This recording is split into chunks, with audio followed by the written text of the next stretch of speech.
जुन्या जिल्हाधिकारी कार्यालय परिसरात राष्ट्रीय ग्राहक दिनानिमित्त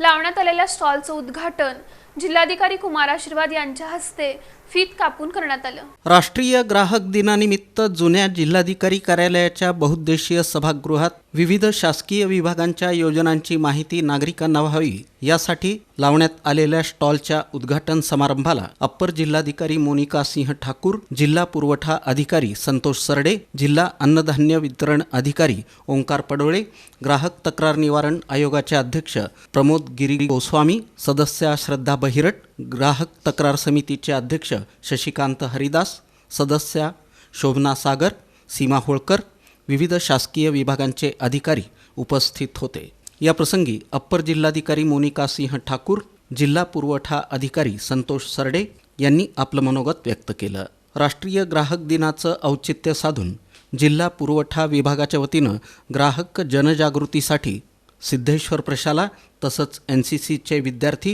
यांच्या वतीनं 4 हुतात्मा पुतळा चौक ते जुन्या जिल्हाधिकारी कार्यालय परिसरापर्यंत ग्राहक प्रबोधन रॅली काढण्यात आली। राष्ट्रीय ग्राहक दिनानिमित्त जुन्या जिल्हाधिकारी कार्यालयाच्या परिसरात पोलीस आयुक्तालय सोलापूर शहर, वैध मापन शास्त्र यंत्रणा, महाराष्ट्र राज्य विद्युत वितरण कंपनी, सहाय्यक आयुक्त अन्न व औषध प्रशासन, परिवहन विभाग, कृषी विभाग, आरोग्य विभाग, विक्रीकर विभाग आदी विभागांचे माहितीपर स्टॉल्स लावण्यात आले होते।